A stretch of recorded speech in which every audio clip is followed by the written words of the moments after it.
Audio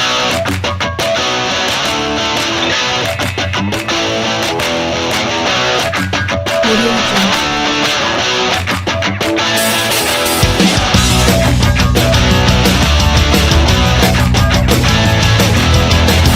Audio Jungle.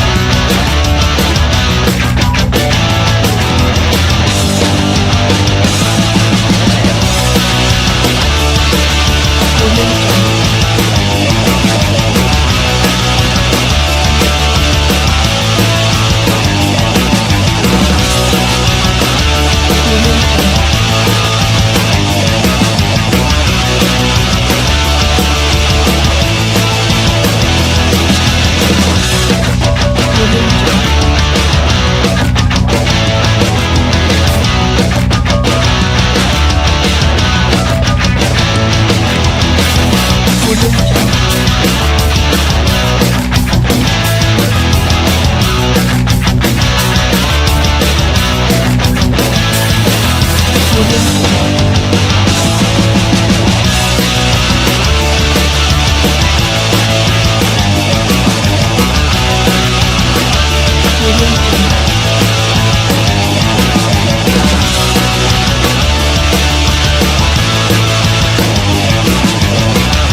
Terima kasih ya Tuhan. Syukur, terima kasih Tuhan. Engkau terangkat ke surga untuk mengutus Roh Kudus-Mu memenuhi kami semua, bahkan berdiam dalam hidup kami, menyertai kami, menemani kami, menghibur kami, menguatkan kami, dan mengajar kami akan firman Tuhan, dan memimpin kami, hidup kami ke dalam seluruh kebenaran firman-Mu ya Bapa. Berfirmanlah pada hari yang spesial itu Tuhan, ya Roh Kudus sungguh-sungguh berdiam dan berkarya dalam hidup kami dan memanifestasikan kuasa-Nya, dan banyak orang diberkati melalui hidup kami. Gereja-Mu diberkati, bangsa negara kami juga diberkati oleh Roh Kudus yang hadir dan bergerak dalam hidup kami. Bertakhtalah Roh Kudus, kuasai hidup kami dan pimpin hidup kami. Kami sambut firman-Mu dengan penuh ucapan syukur dalam berkat nama Tuhan kami, Yesus Kristus. Haleluya. Amin. Shalom jemaat Tuhan yang saya kasihi. Pada hari ini seluruh umat Kristen memperingati hari kenaikan atau terangkatnya Tuhan Yesus ke surga, dengan disaksikan sekitar 500 orang pada waktu itu. Baik, mari kita lihat di Alkitab percakapan di detik-detik terakhir sebelum Tuhan Yesus meninggalkan murid-muridnya terangkat ke surga. Kisah Rasul 1 ayat yang ke-6 sampai 9. Kisah Rasul 1 ayat 6 sampai 9. Maka bertanyalah mereka yang berkumpul di situ, Tuhan, maukah Engkau pada masa ini memulihkan kerajaan bagi Israel? Jawabnya, Engkau tidak perlu mengetahui masa dan waktu yang ditetapkan oleh Bapakku sendiri menurut kuasa-Nya. Tetapi kamu akan menerima kuasa. Ini, dunamis. Ya. Kalau Roh Kudus turun ke atas kamu, dan kamu akan menjadi saksiku di Yerusalem, dan di seluruh Yudea, dan Samaria, dan sampai ke ujung bumi. Sesudah ia mengatakan demikian, terangkatlah ia disaksikan oleh mereka, dan awan menutupnya dari pandangan mereka. Murid-murid Yesus itu berpikiran sempit, hanya sebatas lokalnya saja, yaitu memulihkan kerajaan bagi Israel. Kalau sekarang itu, ya seperti orang-orang yang hanya memikirkan gereja lokalnya saja, tidak berpikir global dunia, tidak mau memikirkan yang lebih luas, visinya sempit. Memang kita terlebih dulu harus fokus memperlengkapi gereja lokal kita, ya. Tetapi jangan lupa setelah diperlengkapi, maka kita harus bersedia keluar diutus. Apostelo namanya. Diutus keluar menjadi saksi Kristus ke seluruh dunia sampai ke ujung bumi. Kalau tidak mau, ya terpaksa Tuhan izinkan adanya aniaya jemaat mula-mula yang membuat mereka tersebar ke berbagai daerah. Ini namanya diekbalo, dipaksa keluar. Anda pilih yang mana? Dipaksa keluar atau diutus baik-baik. Seperti doa Tuhan Yesus yang terakhir di Injil Yohanes 17 ayat 15 dan 16. Injil Yohanes 17 ayat 15 dan 16. Aku tidak meminta supaya Engkau Bapa mengambil mereka dari dunia, tetapi supaya Engkau melindungi mereka daripada yang jahat. Mereka bukan dari dunia, sama seperti aku bukan dari dunia. We are in the world, but not of the world. Kita bukan dari dunia ini, tetapi Tuhan Yesus meminta kita tinggal di dunia. Mengapa? Ya jelas. Bagaimana mungkin kita bisa menjadi terang dunia dan garam dunia kalau kita tidak terhubung, terkonek, masuk ke dalam dunia? Tetapi Tuhan Yesus minta supaya kita dilindungi daripada yang jahat. Setiap kali saya membawa rombongan hamba-hamba Tuhan yang hendak pergi ziarah ke Israel, mereka selalu khawatir dengan udara dingin dan salju di bulan-bulan musim dingin di Israel. Karena kita orang Indonesia hidup di negara tropis yang tidak pernah mengenal 4 musim dalam setahun, atau bahkan tidak pernah mengalami musim dingin dan bersalju. Sehingga mereka lebih suka pergi di musim panas seperti suhu udara di Indonesia. Mereka khawatir di musim dingin mereka tidak bisa keluar hotel. Karena di luar hotel suhu udaranya dingin dan bersalju. Bagaimana caranya supaya kita tetap bisa beraktivitas di tempat terbuka meskipun di luar lagi musim dingin dan bersalju? Ya, tentunya kita harus melindungi diri kita dengan sepatu khusus untuk berjalan di salju. Dengan pakaian khusus yang tebal, penutup kepala, telinga, dan bila perlu pakai masker dan sarung tangan, dan sebagainya. Demikian juga dengan gereja Tuhan. Kita diminta Tuhan tinggal di dunia, meskipun kita tidak berasal dari dunia. Tetapi kita jangan hanya bergerak di dalam gereja lokal saja. Di dalam gereja terus. Kita harus pergi keluar gereja. Masuk ke dunia yang ada. Dunia bisnis, dunia musik, dunia fashion, dan sebagainya. Tetapi kita harus diperlengkapi terlebih dahulu untuk perlindungan kita. Seperti yang Tuhan Yesus katakan di Injil Lukas 24 ayat 49. Lukas 24 ayat 49. Dan aku akan mengirim kepadamu apa yang dijanjikan Bapakku. Tetapi kamu harus tinggal di dalam kota ini sampai, ingat, sampai kamu diperlengkapi dengan dunamis, kekuasaan, dunamis, dari tempat tinggi. Ternyata pengalaman dan pengetahuan murid-murid Yesus yang luar biasa itu masih tidak cukup mampu untuk memulihkan kerajaan Allah di dunia ini. Mereka harus menunggu sampai diperlengkapi dengan kekuasaan dunamis dari tempat tinggi. Coba Anda bayangkan bagaimana seorang manusia Peter Parker bisa menjadi Spider-Man, bisa merayap, bisa mengeluarkan jaring laba-labanya dari tangannya, jarinya. Bagaimana mungkin? Kecuali dimasukkan atau diinjeksi suatu zat namanya Spider-Man. Jadi kita pun harus dipenuhi, dimasuki oleh zat namanya Roh Kudus. Baru kita bisa punya kuasa dunamis.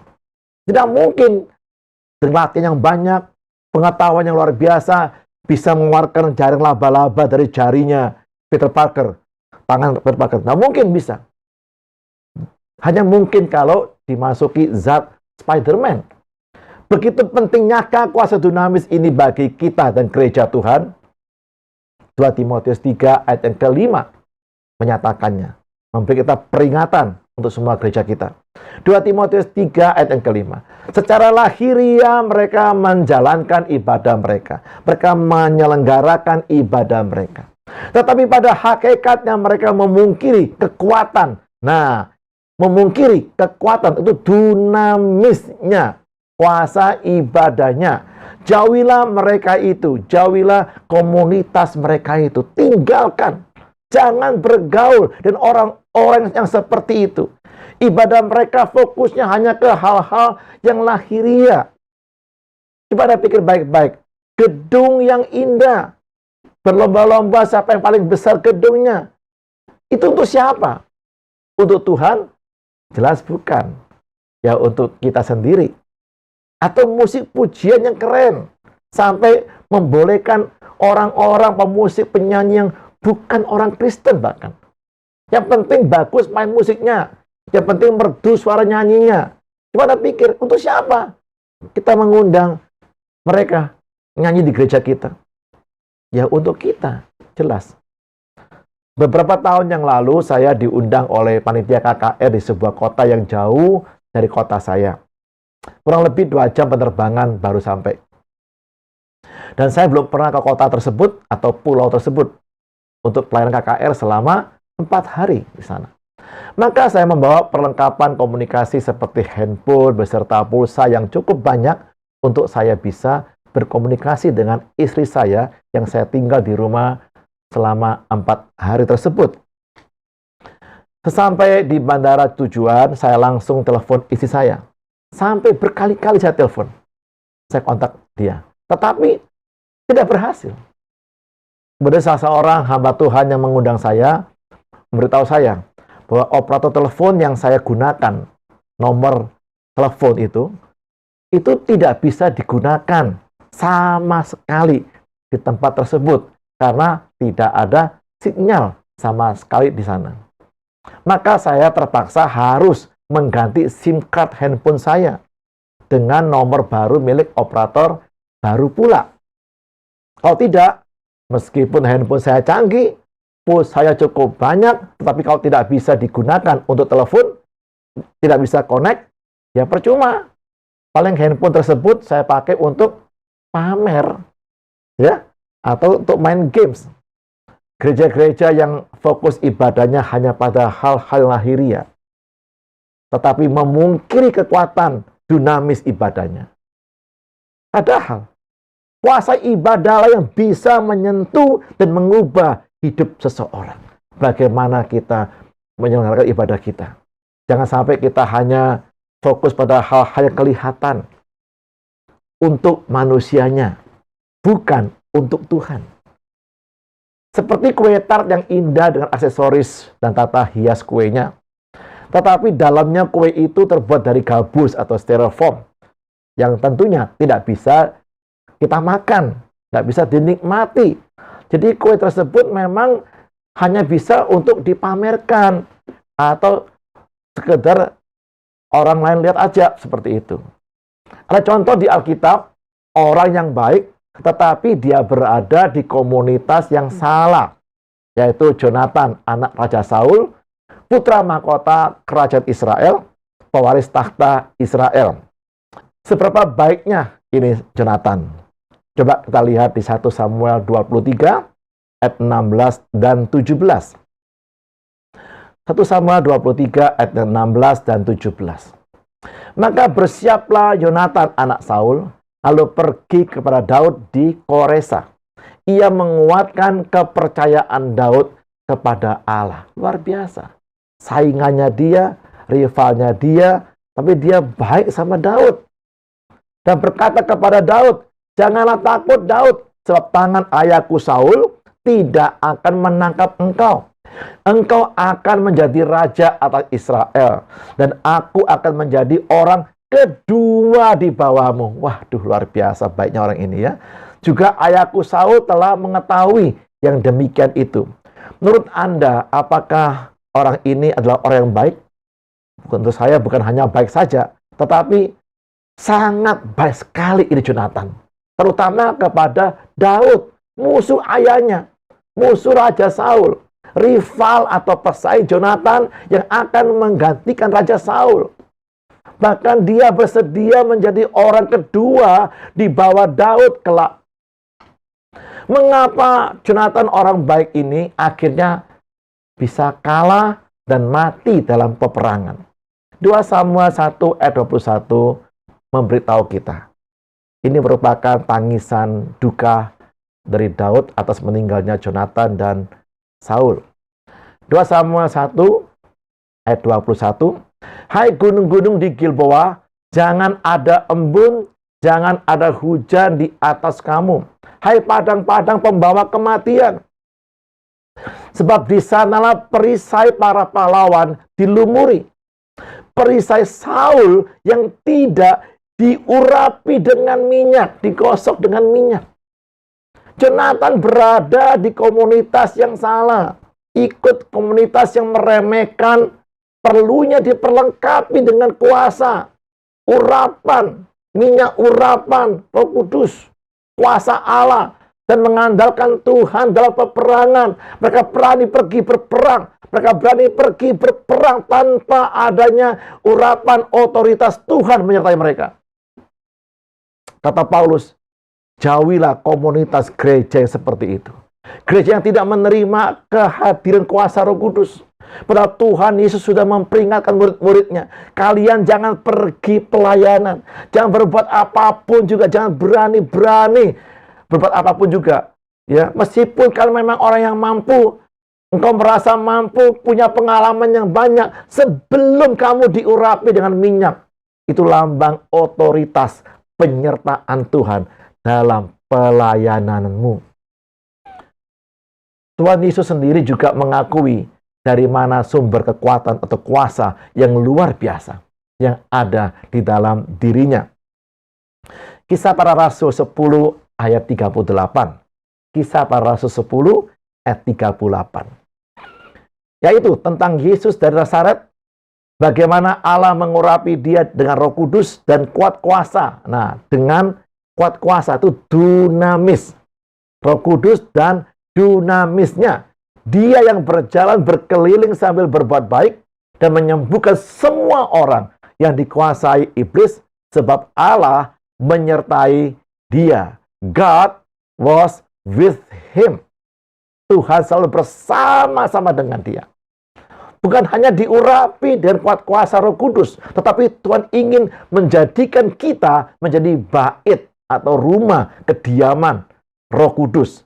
Menjadi power station dari Roh Kudus. Ya. 1 Korintus 6 ayat 19. 1 Korintus 6 ayat 19. Atau tidak tahukah kamu bahwa tubuhmu adalah bait Roh Kudus yang diam di dalam kamu. Roh Kudus yang kamu peroleh dari Allah dan bahwa kamu bukan milik kamu sendiri. Nah, sekarang bagaimana caranya supaya kita bisa mengalami dunamis, manifestasi kuasa Roh Kudus, yaitu dunamis. Yang pertama, Kisah Rasul 1 ayat 8. Kisah 1 ayat 8. Tetapi kamu akan menerima dunamis, kuasa, kalau Roh Kudus turun ke atas kamu. Dan baru kamu bisa menjadi saksiku di Yerusalem dan seterusnya. Jadi cara kita untuk bisa mengalami kuasa dunamis, yaitu menerima dan dipenuhi Roh Kudus. Bahkan Paulus juga meminta jemaat untuk dipenuhi Roh Kudus sepenuh-penuhnya. Efesus 5 ayat 18. Dan janganlah kamu mabuk oleh anggur, karena anggur itu menimbulkan, mengakibatkan, menghasilkan hawa nafsu. Tetapi hendaklah kamu penuh, Inggrisnya be filled to the full, diisi sampai penuh dengan roh. Bagaimana cara mengisinya sampai penuh? Yesaya 40 ayat 31. Tetapi orang-orang yang menanti-nantikan Tuhan mendapat kekuatan baru. Mereka seumpama raja wali yang naik terbang dengan kekuatan sayapnya. Mereka berlari dan tidak menjadi lesu. Wah, luar biasa. Mereka berjalan dan tidak menjadi lelah. Teman saya pernah beritahu saya bahwa suatu kali mereka berlima naik mobil kecil dengan cc tidak sampai 1000 cc, pergi ke daerah Puncak Trawas. Puncak Trawas itu terkenal jalannya ada tikungan dan langsung tanjakan sekaligus yang sangat curam sekali. Ada 2 kali seperti itu. Belokannya hampir U-turn, putar balik begitu, dan menanjak tiba-tiba sekaligus. Akhirnya terjadilah power mesin mobilnya tidak cukup kuat untuk berbelok sekaligus menanjak tajam dengan 5 orang penumpang di dalamnya. 4 penumpang dipaksa turun untuk mendorong mobil kecil tersebut. Dan mobil itu berjalan dengan tenaga manusia, ngos-ngosan, bukan mesin. Gereja tanpa kuasa dunamis akan berjalan lambat, geraknya lambat, juga ngos-ngosan. Karena mengandalkan kemampuan manusia, kepintaran manusia. Atau sebuah pesawat terbang baru bisa terbang kalau ia melaju dengan kecepatan minimal 500 km per jam. Itu pun harus melawan angin, arah angin, supaya bisa terbang ke atas. Kalau Anda ingin bisa melakukan perkara-perkara yang mustahil dalam hidup Anda bisa terbang, berlari, tidak bisa lesu, berjalan, tidak bakalan lelah, maka kita harus diisi sampai penuh. Be filled to the full. Ya, jangan tanggung-tanggung. Haleluya. Yang kedua, bagaimana caranya supaya kita bisa mengalami dunamis? Kejadian 1 ayat 26, berfirmanlah Allah, baiklah kita menjadikan manusia menurut gambar dan rupa kita, supaya dengan demikian mereka bisa berkuasa. Nah, untuk bisa berkuasa, yang pertama-tama Tuhan menjadikan karakternya dulu ada pada manusia, baru bisa berkuasa, baru berkatnya, ya. Jadi dibentuk karakternya baru diberkati. Sebelum Tuhan mempercayakan kepada kita otoritas, kuasa dunamis, maka Tuhan akan membentuk gambar dan rupa kita, karakter kita terlebih dahulu serupa Kristus. Yang terakhir, yang ketiga, bagaimana caranya supaya kita bisa mengalami manifestasi, mengalami kuasa dunamis.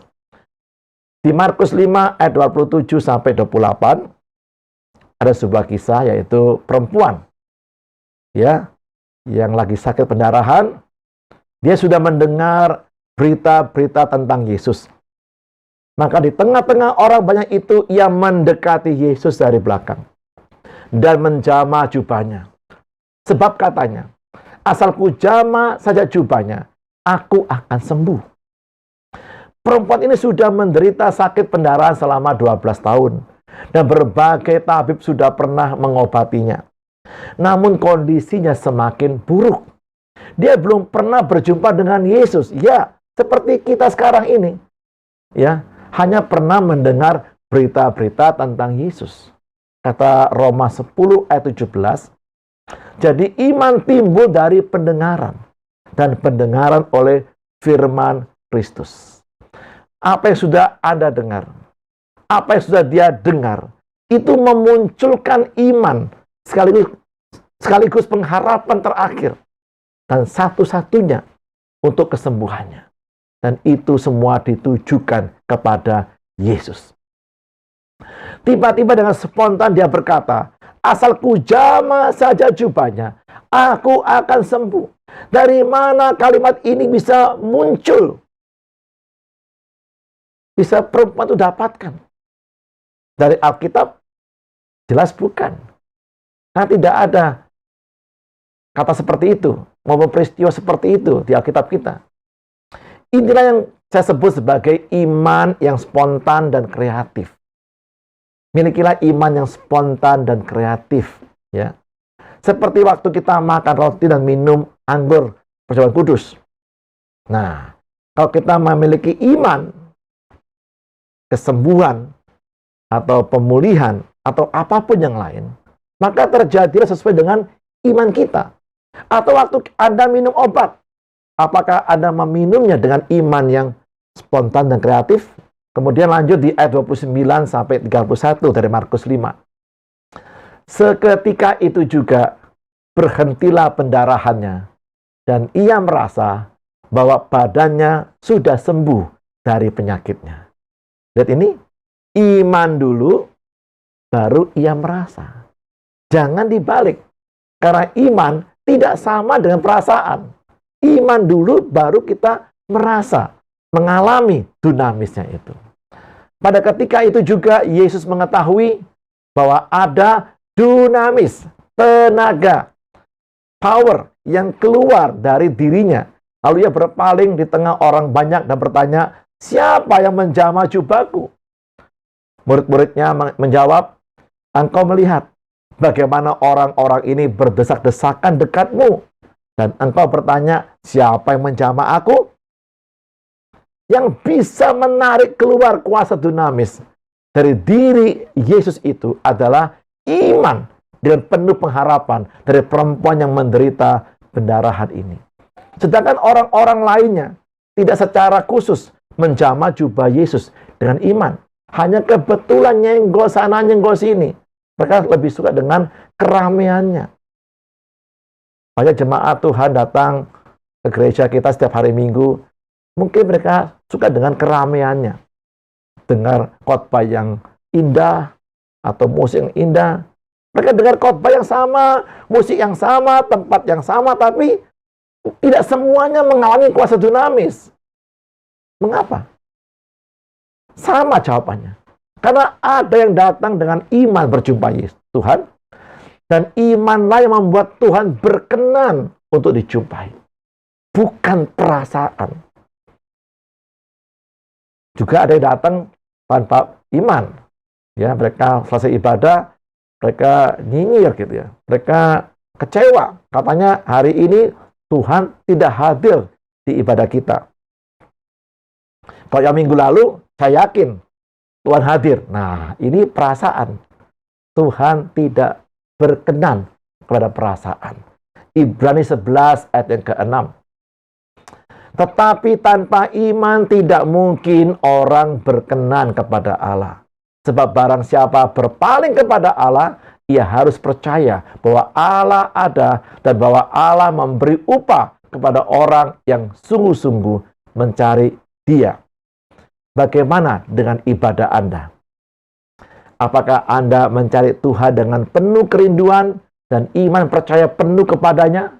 Atau sekedar mau rame-rame saja? Sekedar ikut saja ke gereja? Saya ingin mengajak Anda membaca kembali 2 Timotius 3 ayat yang ke-5 tadi. Secara lahiriah mereka menjalankan, menyelenggarakan ibadah atau gereja mereka. Tetapi pada hakikatnya mereka memungkiri kekuatan atau dinamis ibadahnya. Jauhilah mereka itu. Jauhilah komunitas yang seperti itu. Pastikan Anda berada di komunitas yang tepat, yang menerima untuk dipenuhi, yang welcome Roh Kudus, dan mengalami kuasa dinamis dalam semua hal yang Anda kerjakan setiap hari dalam hidup Anda. Tuhan Yesus memberkati kita semua. Mari kita berdoa. Tuhan, orang lain tidak tahu kondisi hati kami yang sebenarnya. Tapi Engkau tahu persis betapa keringnya hati kami. Atau roh kami yang merasa hampa dan kosong ini, Tuhan. Hari ini, Tuhan, kami membuka hati kami dan roh kami untuk Kau isi sampai penuh. Be filled to the full. Seperti Engkau memakai Yesus dulu waktu di bumi. Dan sekarang penuhi kami dan pakai hidup kami untuk menjadi saksi-Mu, sehingga kerajaan-Mu datang di tempat kemanapun kami pergi, baik di rumah kami, di tempat kantor kami bekerja atau kuliah, dan di mana saja kami melangkah dan berpijak, Tuhan. Terima kasih, Tuhan. Engkau tidak membiarkan kami sendiri, tetapi Engkau mengutus Roh Kudus-Mu untuk tinggal dalam hidup kami, sehingga setiap hari Roh Kudus memanifestasikan kuasa dinamisnya yang memberi kami kemenangan hari demi hari. Dan biarlah gaya tarik surga itu, Tuhan, menarik dan mengangkat kami lebih dekat ke surga lagi daripada gaya tarik dunia ini, Tuhan. Jangan biarkan dunia menarik kami kepadanya, tetapi biarlah semua hikmat, sukacita buat kami itu semua berasal dari surga, Tuhan. Di dalam nama Tuhan Yesus Kristus, kami bersyukur untuk Roh Kudus-Mu ini, Tuhan. Haleluya. Amin. Tuhan Yesus memberkati kita semua. Tuhan Yesus sebelum Dia ke Golgota, Dia mengadakan perjamuan malam Paskah, perjamuan terakhir dengan murid-muridnya. Dan Dia berpesan, setiap kali kita berhimpun bersama-sama, kita mengadakan Holy Communion, perjamuan kudus atau komuni kudus, untuk memperingati, kita terus diingatkan akan korban Yesus untuk menebus dosa kita. Mari Bapak Ibu kita siapkan roti, ya, dan nanti yang kedua juga tolong siapkan juga minuman, anggur atau minuman teh juga boleh sebagai penggantinya. Udah semuanya, ayo kita angkat tinggi-tinggi yuk. Roti lambangkan tubuh Kristus ini di hadapan Tuhan. Kita bersyukur buat korban Yesus, buat karya anugerah salib Yesus untuk menebus dosa kita. Kita percaya bahwa semua yang Dia lakukan itu karena Dia mengasihi kita, karena kasih yang begitu besar akan dunia ini, akan manusia, akan kita semuanya, sehingga Tuhan berkorban untuk kita semuanya. Dengar firman Tuhan sebelum kita makan bersama-sama. pada malam waktu Yesus hendak diserahkan, ia mengambil roti, ucap syukur atasnya, sambil dia pecah roti, katanya, inilah tubuhku yang diserahkan bagi kamu sekalian, yang dipecah-pecahkan bagi kamu sekalian. Jemaat yang Allah kasihi, apa kita percaya bahwa roti yang kita angkat tinggi, kita syukuri atasnya, titik kontak kita untuk bersekutu dengan tubuh Kristus? Amin. Dalam nama Yesus kita makan sama-sama dengan percaya, sambil kita ingat korban Yesus di kayu salib. Mari.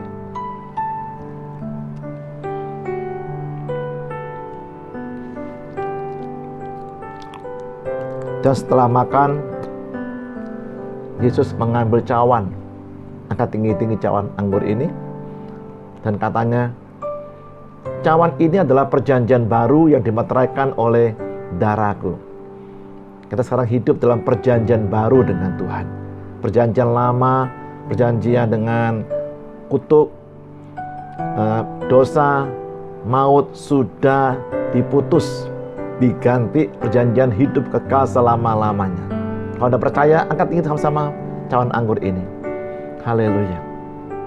Apa sudah percaya bahwa cawan anggur yang kita angkat tinggi bersama-sama ini adalah titik kontak kita bersekutu dengan darah Kristus? Amin. Dalam nama Yesus kita minum sama-sama dengan percaya, sambil kita ingat korban Yesus di kayu salib. Mari.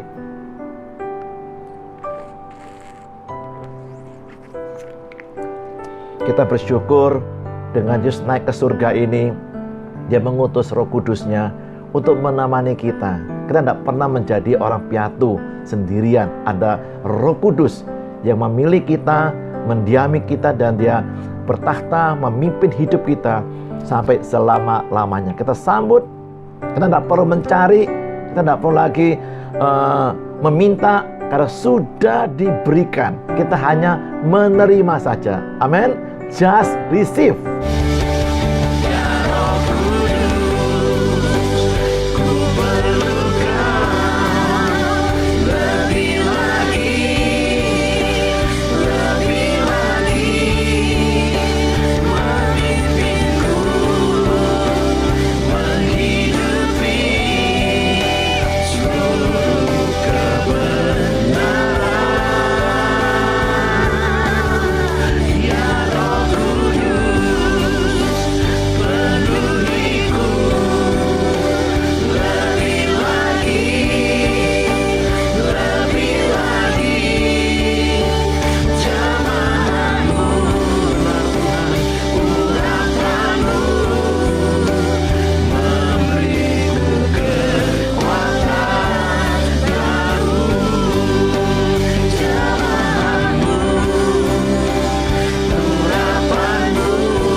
Mari kita semua angkat tangan kita dan buka hati kita. Kita bersyukur, kita menerima Roh Kudus, kuasa Roh Kudus, Rohnya Tuhan sendiri yang menemani kita, menyertai kita.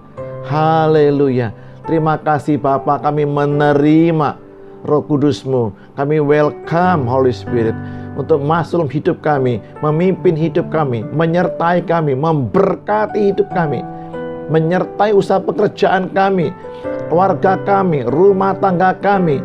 Diberinya kami kemenangan demi kemenangan, amin. Keberhasilan demi keberhasilan, amin. Keberuntungan, sukacita, damai sejahtera, dan memimpin seisi rumah kami hidup dalam seluruh kebenaran firman-Mu. Terima kasih Roh Kudus, berkat kesehatan, berkat damai sejahtera, berkat perlindungan Tuhan, berkat umur yang panjang, berkat yang berlimpah secara materi maupun non-materi, memenuhi semua kita. Janji Allah dimeteraikan dalam berkat nama Bapa dan Putra dan Roh Kudus, dalam berkat nama Tuhan kita, Yesus Kristus, sekarang sampai selama-lamanya. Haleluya. Amin.